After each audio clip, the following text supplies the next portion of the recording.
పవన్ కళ్యాణ్ గారి పరిపాలనా విధానం చూస్తుంటే భారతదేశానికి అసలైనటువంటి స్వాతంత్రం ఇప్పుడు వచ్చిందేమో.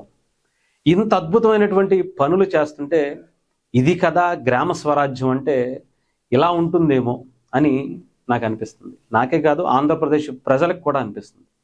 ఆంధ్రప్రదేశ్లో 77 సంవత్సరాల మనకి స్వతంత్రం వచ్చిన తర్వాత ఇప్పుడు అనేక రోడ్లకు మోక్షం కలిగి శాశ్వత పరిష్కారంగా కొన్ని వందల రోడ్లు వేస్తున్నారు అంటే కేవలం పవన్ కళ్యాణ్ అనేటువంటి ఒక నిజాయితీ గల నాయకుడు ఆంధ్రప్రదేశ్లో ఉన్నారు కాబట్టి ఇవి జరుగుతున్నాయని. ఎందుకు ఆయన గురించి అంతలా గొప్పగా మాట్లాడుకోవాల్సి వస్తుంది, ఆయన గురించి ఇంతలా మనం చెప్పాల్సి వస్తుందంటే చెప్పాలి. ఇలాంటి వ్యక్తి గురించి చెప్పకపోతే చాలా తప్పు చేసిన వాళ్ళం అవుతాం. ఇలాంటి వ్యక్తి చేసినటువంటి అద్భుతమైనటువంటి అభివృద్ధి కార్యక్రమాల గురించి, ఆయన చేసినటువంటి సేవా కార్యక్రమాల గురించి 10 మందికి తెలిస్తే ఒక్కరైనా సరే, ఒక్క ఎమ్మెల్యే అయినా సరే, ఒక్క ప్రజాప్రతినిధి అయినా ఈ దేశంలో కానీ ఈ రాష్ట్రాల్లో 2 తెలుగు రాష్ట్రాల్లో కానీ ఒక్కళ్ళు ఇన్స్పైర్ అయినా చాలు.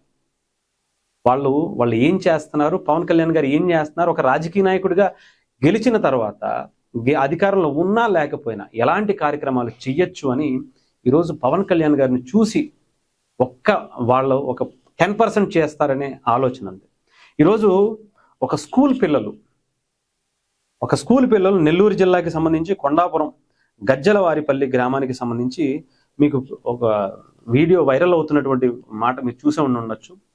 Deputy CM sir, Pawan Kalyan sir, మాకు రోడ్లు వేయండి సార్, బురదలో నడవలేకపోతున్నాం సార్, దయచేసి మాకు రోడ్ వేయండి సార్ అని చెప్పి ఒక చిన్న పిల్లలు 10 ఏళ్ల లోపు కూడా ఉండవేమో పసిపిల్లలు, వాళ్ళు స్కూల్కి వెళుతూ రోజు బురదలోంచి వెళ్లాల్సి వస్తుంది సార్, దయచేసి మాకు రోడ్డు వేయండి సార్ అని అడిగారు. ఆయన ఎంత ఫాస్ట్గా రియాక్ట్ అవుతారో మనకు తెలుసుగా. ఒక అంద మహిళా క్రికెటరాలు పవన్ కళ్యాణ్ గారు ఒక వరల్డ్ కప్ గెలిచి ఆయన దగ్గరికి వెళ్ళి కలిసి ఆయన వాళ్ళకి కొంత డబ్బు కూడా సహాయం చేయడం జరిగింది. ఆ తర్వాత ఆమె మా ఊరికి రోడ్లు వేసారని చెప్పింది. అది ఎక్కడో కర్ణాటక బోర్డర్.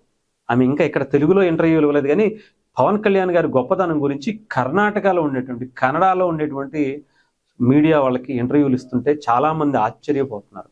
ఒక నాయకుడు ఇలా ఉంటాడా? దేశంలో ఇలాంటి నాయకులు కూడా ఉన్నారా? ప్రజల గురించి ఇంతలా ఒక మాట చెప్తే చాలా మాటని పొద్దున్న అడిగితే సాయంత్రం చేసాడు ఆయన. పొద్దున్న ఆయన కలిసి ఇలా జరిగింది సార్, మా ఊరికి నేను ఇన్ని సంవత్సరాల నుంచి రోడ్లు లేకుండా ఎలాగే తిరుగుతున్నాను సార్, మీరు తలుచుకుంటే అయిపోతుంది సార్ అంటే సాయంత్రానికి అలా శాంక్షన్ చేయించారు. ఈవెన్ ఇప్పటికి రోడ్లు కూడా ఆల్మోస్ట్ పనులు కూడా చాలా వరకు ప్రారంభించడం కూడా జరిగిపోయింది.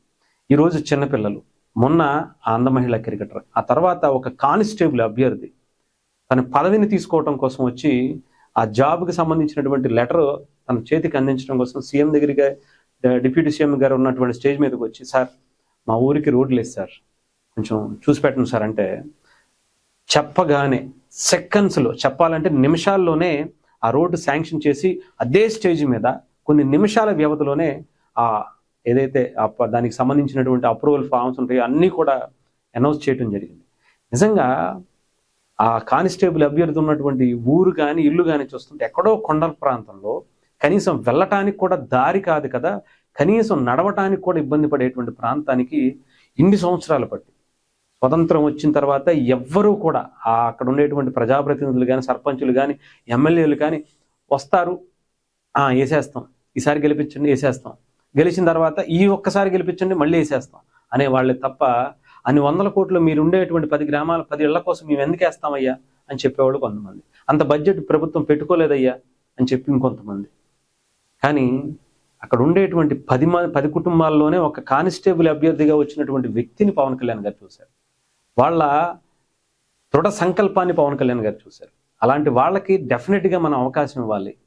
మట్టిలో మాణిక్యాలు అయ్యే వాళ్ళని మనం మంచి అవకాశాలు ఇస్తే దేశానికి ఎంతో గొప్ప గొప్ప ఐఏఎస్లు, ఐపీఎస్లు, ఇంకా మంచి గొప్ప గొప్ప సైంటిస్టులు అయ్యేటువంటి అవకాశం ఉంటుంది. అందుకనే వెంటనే వాళ్ళకి రోడ్లు ఇచ్చారు. అనేక రోడ్లు, అడవి తల్లి బాట పట్టి ఆయన వేసినటువంటి రోడ్ల గురించి చెప్పుకుంటే అసలు స్వతంత్రంలో నిజంగా ఇప్పుడు అసలు సిసలైనటువంటి స్వతంత్ర ఫలాలు అందుతున్నాయేమో. ఈయన వేసేటువంటి రోడ్లు ఇప్పుడు వాళ్ళకి అసలైనటువంటి స్వేచ్ఛ వచ్చిందేమో, బయటకు వచ్చి పనులు చేసుకోవటానికి కావచ్చు, హాస్పిటల్కి రావడానికి కావచ్చు, చదువుకోవటానికి కావచ్చు, లోకాన్ని చూడటానికి ఇప్పుడు 77 ఏళ్ల తర్వాత ఇప్పుడు అసలు సిసలైనటువంటి ప్రపంచాన్ని వాళ్ళు చూడగలుగుతున్నారేమో అనిపించింది. ఏదేమైనా కానీ పవన్ కళ్యాణ్ గారు ఆయన చేస్తున్నటువంటి కార్యక్రమాలు చూస్తుంటే డెఫినెట్గా మనం ఇలా చెప్పుకోవటానికి కూడా గర్వంగా ఉంది ఆయన.